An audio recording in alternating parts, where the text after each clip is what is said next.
Hello,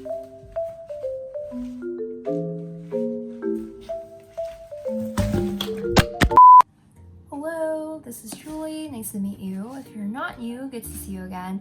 Today I have a March manga haul for 2021, and this time I was able to resist most of my urges to unbox some of these items. I did end up unboxing like 2 Amazon packages because I just really wanted to read something fresh and new, so I hope you don't mind. I put them back into their respective packaging and we're gonna pretend like we're unboxing them new. Without further ado, let's get into the haul for today's video.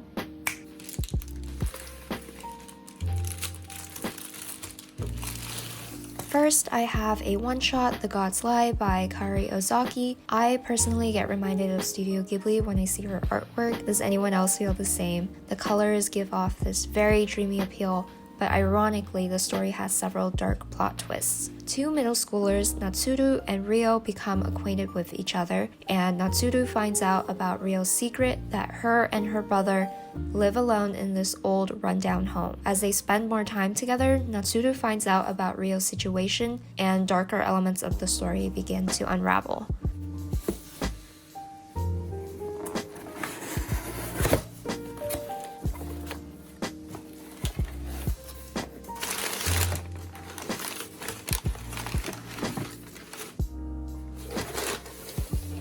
I decided to purchase Uzumaki by Jinjito this month. Haley from Dear 10 mentioned that it was really good, and she shared the same sentiment of being scared easily, but still loved his works.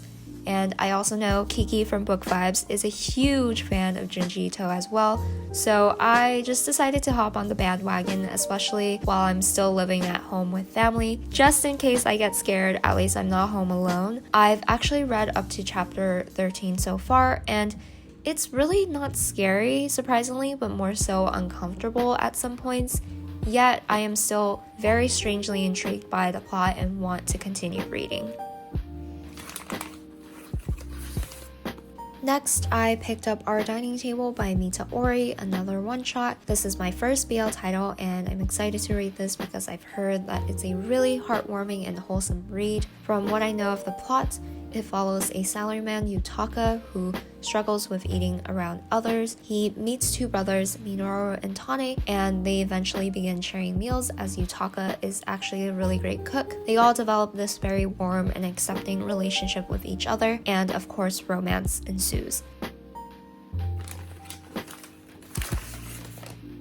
From the same package, I also got The Book of Human Insects by Osamu Tezuka, the father of manga himself. This was one of his shorter series and it has dark elements and is more on the mature side. The story is about Toshiko, a very manipulative woman who is known as a genius for her achievements in literature, design, etc. But you soon find out that she was only able to achieve success through copying and leeching off of others like a parasite. She has a very charming and deceptive personality in which she is able to take advantage of others and in turn steal their work.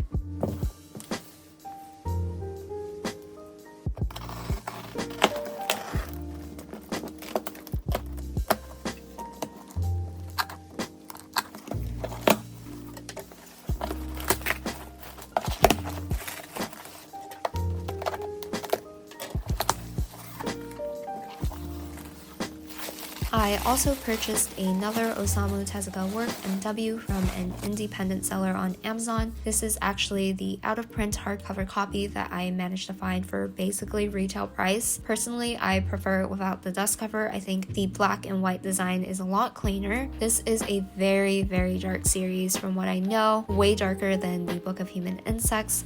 There's a lot of triggering topics, so just beware. This follows Michio Yuki, who leads a double life. On the surface, he is a successful banker and is known as this intelligent, good-looking man, but beneath all of that, he has this very evil and ominous side to him. When he was a kid, he was on a southern Japanese island and was exposed to a poisonous gas, MW, which basically wiped out the entire population on the island except for himself and robbed his conscience. Fast forward to present time, he is now engaging in very brutal crimes and getting away with it, but his true motive is to obtain MW. Last but not least, I took advantage of the Simon & Schuster sale and picked up 3 more books. First, Spy Family Volume 4 came out early this month, so I had to get it. If you haven't read this series yet, I don't know where you've been this whole time because by now everyone and their mother knows about it, so be sure to pick that up if you haven't already. This was a very enjoyable volume. Anya and the doggo were so cute. Next, I got Inio Asano's one-shot Downfall. I actually purchased most of Goodnight Punpun from the sale as well, but I shipped it to my friend's home as I am moving in July, so I figured Downfall in the meantime would be a good introduction to his work, as his other books were sold out at the time. This is my first time seeing Asano's artwork physically, and oh my goodness, I can see why there's so much hype around his work from just his art alone. The panels are just phenomenal. I believe this is about a struggling manga artist, and the plot also touches on the harsh realities of the industry. Finally, I have The Cats of the Louvre by Taiyo Matsumoto. I eventually want to get Ping Pong when I move, but for now this title also interested me, and it's a big plus that it's a one-volume self-contained series. I also love cats, so I'm already sold. I believe the breed of this cat is a Cow Manny, and the breed is actually originated from Thailand, so just a little fun fact. The story is about the things that go on in the museum at night that are only witnessed by a family of cats living in the attic. It's a very open-ended plot from the summary alone, so I'm really curious with how the plot will eventually develop.